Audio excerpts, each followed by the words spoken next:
At ayan, isang mapagpalang umaga ulit mga kamarites.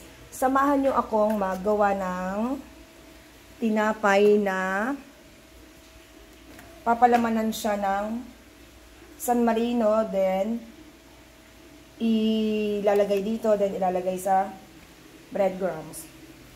Nakita ko lang to sa TikTok, guys. Samahan nyo ako. Dito ko siya ilalagay, oh. Then ipupush-push ko dyan, ganyan. Samahan nyo ako.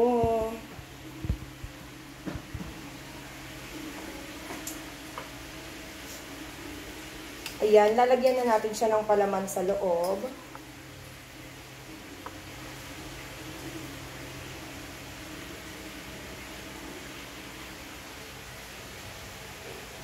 Ang nilagay kong palaman dito, guys, is yung tinanggal ko kasi yung side ng ng tinapay. Tapos yung nilagyan ko lang ng Century, nilagyan ko lang ng San Marino. Then lalagyan ko siya ng cheese. Cheese sa loob. Kasi hindi na ako naglagay ng pangpaalat. Tapos lalagyan lang natin ng egg yung pinakagilid niya. Para pag pinres, dire-diretso. Kaya lang ayaw niyang masalong. Tumutulo siya. Try natin ang kutsara.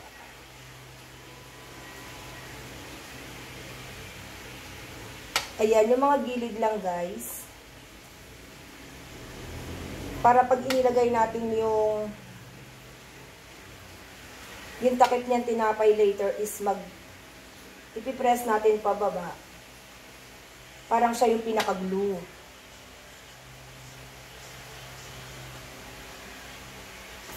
Ayan. Ayan siya, guys, oh. Tapos ilalagay lang natin to. Then ipipress lang natin siya ng tinidor. Andun siya sa loob.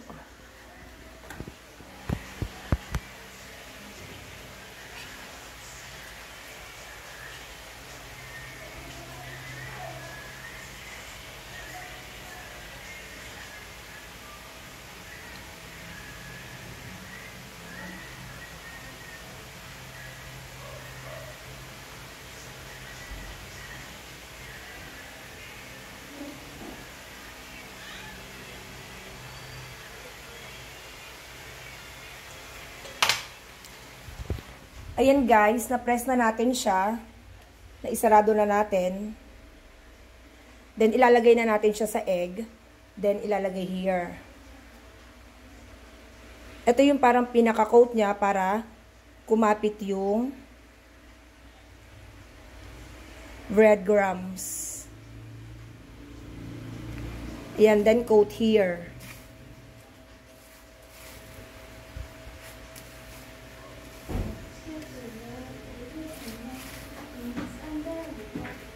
Yan.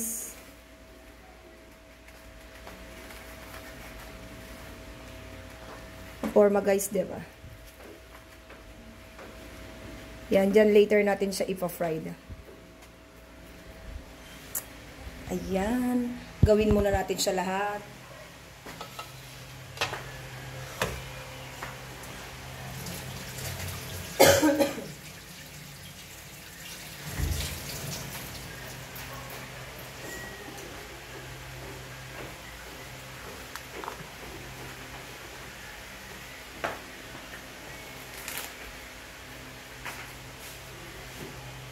Put cheese.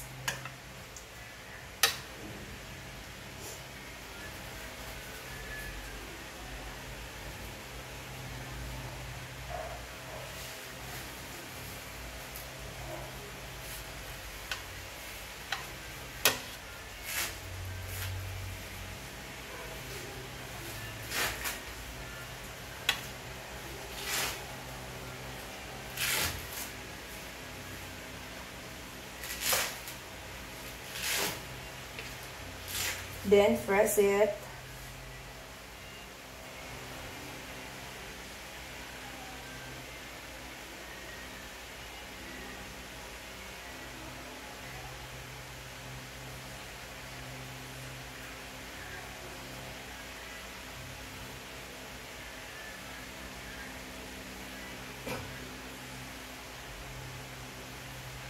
Ayan, na-press na natin siya.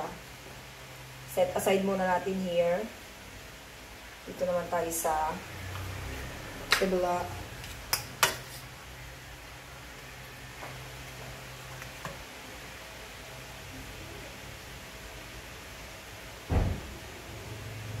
Then, lagyan natin ng cheese.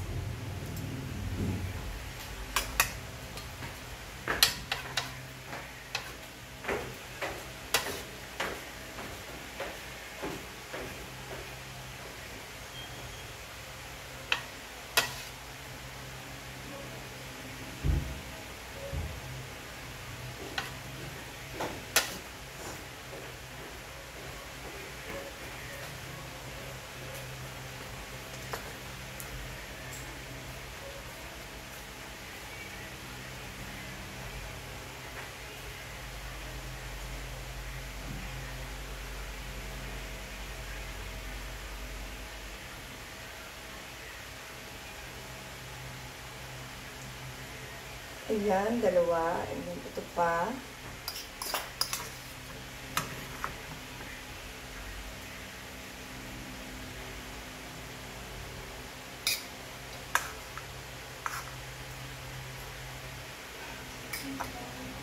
Then, cheese.